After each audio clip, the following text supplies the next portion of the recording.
Alright, so welcome back to another review. I'm J77. I'm going to skip ahead a little bit because originally I wanted to talk about this film last. I want to get every comic book movie I've saw, leading up to this last one of the year. But because there is going to be a special podcast, depending on the schedule, I wanted to get this one out the way and, continue talking about that with spoilers on the audio cast I'm going to do with a fellow Matic Expression member. But for the time being, I wanted to talk about a film known as Guardian of the Galaxy. I saw it in 2D, not 3D, and I'm actually kind of glad I did for reasons I will explain in this audio. And before I go on, I want to make sure I let you guys know it will be as minimum spoilers as possible. I'm not going to give too much away because, frankly, this is one of those films you simply have to see in the theaters to get the full experience. This is a film that Marvel, out of all the films that came out this year, out of all the films that they actually done in the last 3 years, this was the one that had the most risk. This is something that's no secret, especially if you go online and you look at the prediction of Guardians of the Galaxy. A lot of people have slated this film to fail. This is a film that critics said this may be the first big bomb of Marvel that they had since they've run. This will end the streak of Marvel's excellent run, which it has been throughout these 5 years. Even if the film is not good, budget-wise, they have been a blockbuster success. And this was a film that was very, very well invested. A lot of money was poured into this movie. A lot of money on advertisements as well as the crew. A lot of people work on this crew on this movie, and a lot of people didn't see this film having enough clout in terms of popularity to actually make back their budget, let alone a sequel. And one of the major reasons is, let's be honest, out of all the hero movies that was made within the last 5 to 6 years, this one was pretty isolated. There is a lot of people who knows about Spider-Man, Thor, Iron Man, Captain America, the Fantastic Four, Batman, Superman, Wonder Woman. A lot of people know who they are, even if you haven't even read that one issue of the comic books. There's only a small margin of people who knows who the Guardian Galaxy is, and this is something that they had to overcome. And I think a lot of things happened with this film. One, they did a great job with their teaser. The teaser trailer have done a fantastic job of introducing each character and giving us a brief description of what these characters were. So already in their head, they have a common ground right there on the trailer, and then they didn't give too much away from the trailer, but it made you say, I want to check this out. The second trailer did a better job, and that's pretty much got people buzzed. Another thing that helped, and this is something where the critics actually done the movie favors, is they had a strong critical acclaim.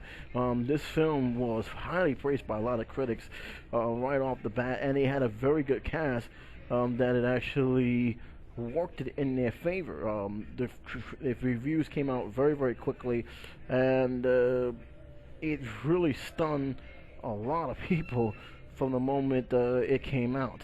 And 3, and this is always something that's very, very important. By the way, the Rotten Tomatoes is close to 100. It's just missed being 100 by 8%. It's a 92% on Rotten Tomatoes. It's currently staying that way, and even word of mouth is just unbelievable, really positive, which brings me to why this film has been successful.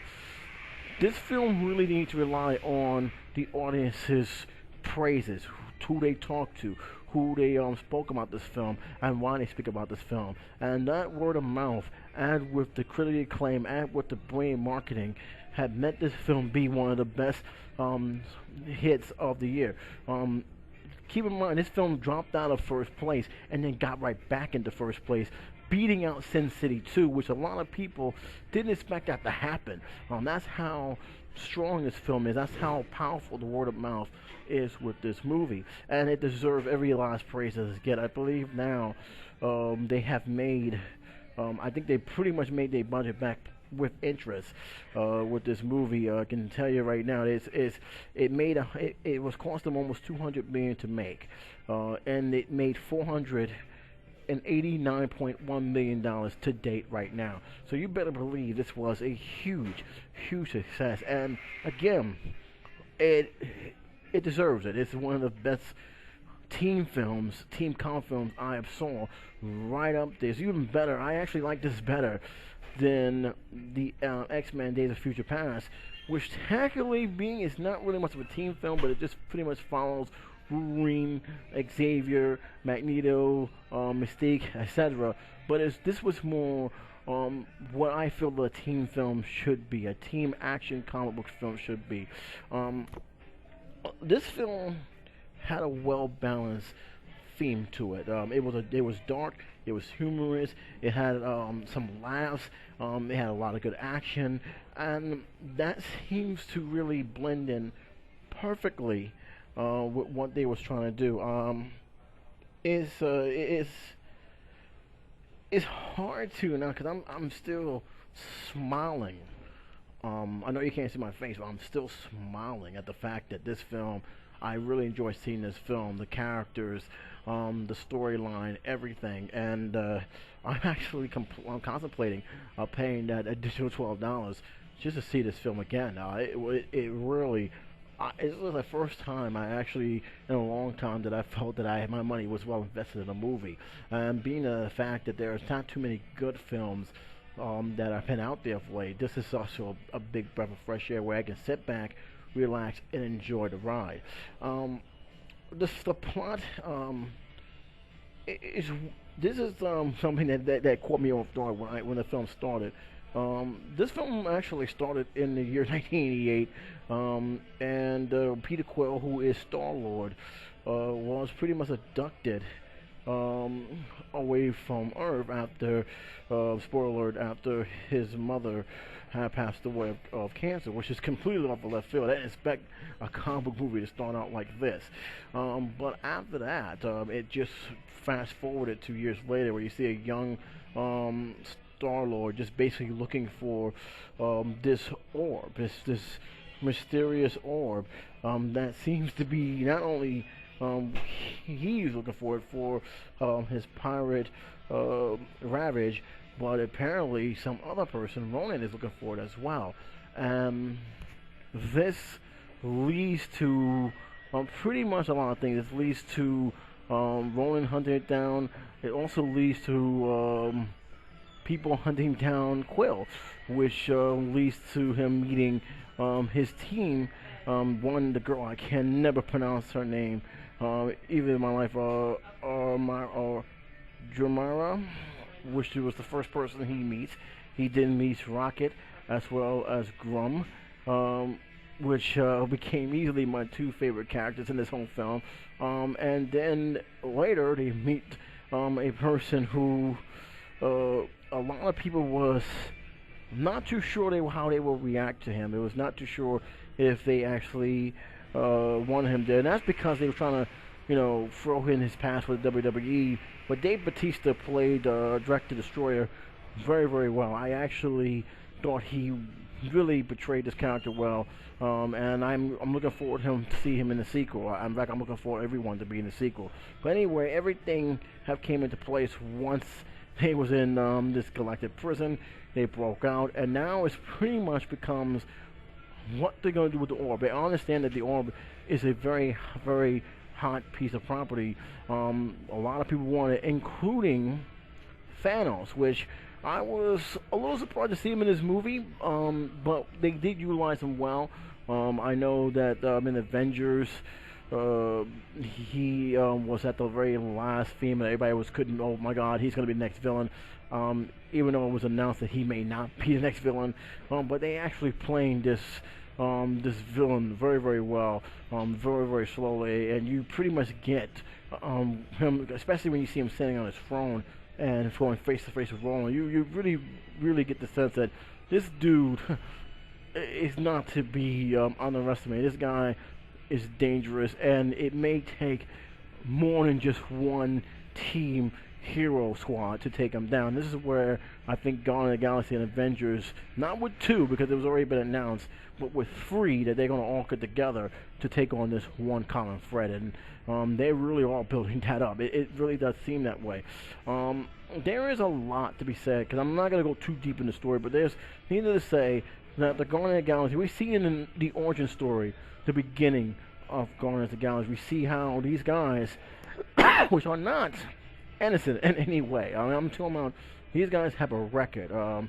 These guys have done a lot of bad things, some more worse than others, and yet they are being drawn together. They don't get along. They really, some want to kill each other, but they found something in common ground, and they are pretty much forced to work together for that common ground. You can see that there is a lot of emotion between them. A lot of them lost something, and it's that kind of bondage that got them together, especially in that third act, which was phenomenally done. I was worried about a few things in this movie, and I'm glad they cleared it out right away. The one thing I was worried about is how they was going to do Peter Quill, aka Star-Lord, and I think Chris Pratt have done a great job of easing my worries, because the only thing when I saw about the trailer is it looked like he was going to be a comic relief guy, and I said, I don't even think he's that meant to be a comic relief guy, but once he got on the screen and once you see how his character was portrayed, he was anything but. He was a wisecracker, he was a jerk, but he was also pretty much a force to be reckoned with, and I actually enjoyed how they had a character. I was a little bit worried about the romantic interest between Star-Lord and Gamora a little bit. I was like, I hope they ain't gonna try this, but they actually didn't do it. They played with it, but that's as far as they went.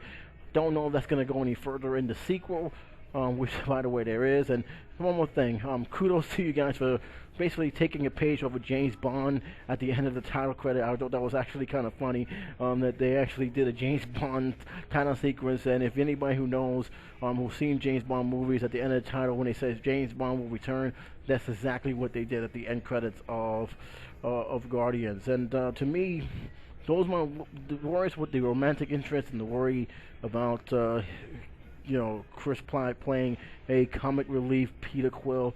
I thought they did a very, very good job of not balancing it out a lot. There was fun scenes. Groot was amazing. It's kind of funny.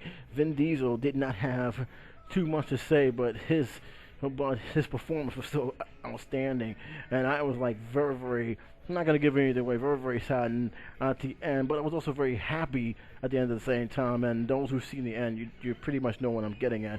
But I was very surprised how much I was actually going to love this one character. Rocket Raccoon is easily my number one favorite character in this movie. He rocked. I mean, there's no other way to put it. He was exactly what I pictured him to be, and then some. And I think Bradley Cooper deserves a lot of credit for bringing this character together. I'm sorry, Groot. I keep saying Groot for some reason. Vin Diesel's character, Groot, G-R-O-O-T is the character's name. And like I said, a lot of these guys, their personalities, their butting heads was somehow, and yet somehow managed to come together to face this common threat. Which Roland was a definitely common threat. I was the only character I didn't really care for, honestly, in this whole entire series. And it didn't really much matter, because I really didn't. I just thought it was an afterthought. Was Gamora, sister, which I didn't really care for. She was there. She had some good fight scenes with her, but I just didn't care for her. I just didn't really care for what she have done. I liked the pirates, the space pirates, though. They were fun to watch, especially that little instrument he has to kill people. It's like he don't need no gun, he just needs to do whistle, and all of a sudden that little needle just basically can do all the work he can. That was kind of interesting. I was actually a little worried. I said, you're going to keep teasing us with this weapon, but you're not showing us anything. Are you going to use it? And when he did, hit it nailed why he used that weapon. It was actually pretty good. I don't think we've seen the last of the pirate, especially when we realized that the character who had a mission to bring Star-Lord back to a relative. That was one of the things that was said during the very last. So I do believe there's going to be some appearance with them eventually down the road, whether they be friends or enemies, or a little bit of both. That's remains to be seen. But I do think you are not going to see the last of them. I think they're setting up for something big with these characters, and I can't wait to see it. Now, again, Thanos. I don't know. I must say that I'm hoping they do something special with this villain. I really do. I'm seeing this villain in another 8 years, and I'm saying 8 for a reason, because they got to go through the Avengers 2, and after that will be pretty much be Phase 3. But I'm actually looking forward to seeing what they have to do. I really am. I'm very, very happy with this movie. I'm very, very happy. This is a perfect film for me. This is a 4-star, a fun film for me. My only complaint, my only true complaint, and this is why I was kind of glad I didn't see this film in 3D, was the fact that they had certain fight scenes that was going way, way too fast, and that's more on the one-on-one combat. The camera seemed to really moved all over the place with that with the fight scenes, especially when you had the Accuser versus Drax, when they seemed to be, they really was going way too fast for the camera to barely catch up with them, and that pretty much was the only complaint. But I tell you this, if I was wearing 3D glasses, which I flat out refuse to spend money on. And to be honest with you, you don't really need it, because the film is so beautiful to watch, both visually. The effects they did was magnificent. You don't really need 3D glasses to enhance it. It's perfectly fine just the way it is. I was in a very good theater in Prospect Park, and the screen was perfect, and what I was seeing really was amazing. That 3D, why would I need 3D for it? It's perfect just the way it is right now. But if I would have the 3D glasses, those fight scenes that they had alone, where it seemed like the camera was barely trying to keep up with the movements, would have probably made me sick. So I'm very, very glad I saw this in the way, in my opinion, movies should be seen. Just a regular screen. You want to put it digitally enhanced, I don't care, but it should be shown without the 3D effect. And you're going to appreciate it more with the 3D effect. I don't know if the 3D effect made the film better for some people or not. I really haven't asked anyone who saw it in 3D. I was more concerned about this film in just regular 2D, and I really, that was the only thing that really bothered me with it. Again, it didn't affect me. I will say something though, and I probably will be mentioned again during the upcoming podcast we're going to have about this. As you know, there was the ending credits. Everybody said, make sure you stay for the post-credit. I said, okay, I did. And I was hoping to get a glimpse of what possibly will be the next Avengers film, or what new story coming up. And what I ended up seeing is, okay, it's doing, I might as well explain what this is so you understand. Doing the film, spoilers by the way, the Guardians goes to this mining field. It looks like a guy who had, an unknown being. They went there. It's a mining colony to meet up with the Collector. The Collector is basically just giving them information. It's kind of like a filler without actually being obvious as a filler in many ways.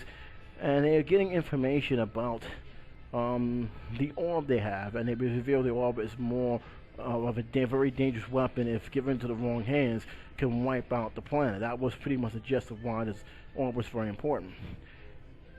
Of course, one of the person grabbed hold of the what was inside of this orb, and it killed her and just basically devastated the Collector's place completely. So in the end of the film, you see the Collector just sitting there looking miserable. It looked like he just lost his best friend. The first thing you see is this space dog, which was very weird that he had to have a space dog with a helmet on. And then you see something, you hear a voice saying, why are you letting that dog lick him? And I'm like, who's that speaking in the background? And they showed, and I can't believe I'm still saying this, they showed Howard the Duck. And the only thing I can say is no. You're serious? This is gonna be a next project, Howard the Duck? You serious? I think those who stayed in that audience, because normally when they show a certain scene of the post credit, you hear a lot of claps because they said, "Oh yeah, I know when Thanos was shown, people was they lost their mind. They was like, yes, this is the new villain that coming out." When they seen like the Guardians showing themselves, or even more the ending of the X-Men Days of Future Past, when it was very clear what the next X-Men is going to be consist of, they was really pumped up because they know what that villain's going to be or what that next hero's going to be. Nobody said nothing about Howard the Duck. Nobody. I mean, they just looked at it hoping this was a big joke. But once that screen went on with the line on, it was like, no, are they really serious making a Howard the Duck movie? Is this happening? Is this possible? I don't know if it's possible. I honestly don't. I haven't really checked into it right now. I'm not going to check into it probably way later.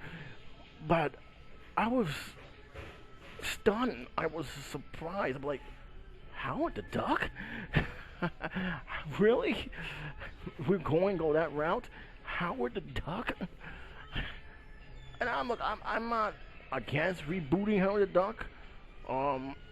Obviously the comic surprisingly is going strong, so it has a whole following, it has a fan base for the comic books. But I think that was the last thing anyone wanted to see. It was like, just like, really? Did we went for that route already? Now, granted, Lucasfilms made the film, and there was a lot of stories behind that film that he didn't really want to make it. That there was no serious effort to make it good. There's so many stories behind the scenes of that. Yeah, even though the film is bad, there's still a lot of people who actually enjoy that film as a fun, entertaining, guilty pleasure. And you know what? It is a guilty pleasure for a lot of people. I know it's for my sister. I have no problem watching the film again. Just for anything else to see is how ridiculous the premise is. But I don't think anybody expected that to actually pop up. I think they expected to see a possibility of what's going to be in store for the Avengers, or what's going to be in store with the upcoming other series that Marvel have. So seeing Howard the Duck was just like, just going out of left field. But anyway, I just wanted to bring that up because it was a strange move that they did. Again, the strongest part of this movie, going back to the Guardians of the Galaxy, is the story. This was a well fleshed out story. There was none of rush job in the story. You got the feel for the characters. You care for the characters. You got the feeling of what these characters has gone through, and you understood that despite their odd differences, you understand why that companionship. Because there is a theme going on: friendship, companionship, wanting to have a family, and you saw that right from the very start, right up to the end, when they finally accepted that role of being the Guardian of the Galaxy, or in this case was forced upon them by the enemies. You really got that feeling. So I really liked it about that film, and they really done a good job. Because sometimes they can do a messed up job when they do something like that. They did a great job because, again, these are somewhat relatable characters, but most importantly characters that have a bond that they can also relate to. Everyone have lost something. Everyone is doing something for a particular purpose, and when they got together to become, because they're not heroes. At the beginning, they're not really heroes. It's very clear that these guys are crooks, thieves, murderers. They have committed a lot of crimes. They had a criminal record that was expunged in the end. So there's a whole lot of stuff that went down with them, leading them to finally donning the responsibility of being heroes. And to me, I like how they did it. I like how these heroes are not pretty boys. They have some baggage. They have a lot of pain that's going to it. With underneath that pain, they actually got together and actually defeated probably one of the greatest tests they had thus far in this series. And yes, I am looking forward to seeing some more of this. I want to see more of this, and I hope they continue doing what they've done with the first film. And I'm just going to say this off the bat right now, because this is something that I think DC need to take notes. If DC is serious about making a Justice League, they need to take a look at how they did, not only with the Guardians of the Galaxy, but the Avengers, and even some of the X-Men, and say to themselves, you see how they are doing this, you need to do something better than what you guys have been showing the last year, because this is the only year, guys, that DC haven't came out with anything. DC's basically been quiet, and they need to, and they banging a buck on this double franchise tag team they're doing, leading up to the Justice League. Well, I got news for you. If you're gonna make a team film, you gotta do it right, because if it's done anywhere where it's not enjoyable as, say, like the Guardians of the Galaxy is, people are gonna complain, and people might not draw any interest. I'm just saying. Well, that's it, guys. Like I said, the only weakness I think this film has is those moments where it's one-on-one combat. The camera just had a hard time catching up with some of the action moves. Other than that, this is a 4-star film, guys. This is a fun film, and I suggest you see it in theaters. This is definitely, we will not be disappointed. And with that, I'll leave you with what do you guys thought about the film? I'd like to hear what you guys have to think about this film. Do you like it? Don't like it? Let me know in the comment section below. Until then, J77, say take care, be safe, and I'll talk to you soon.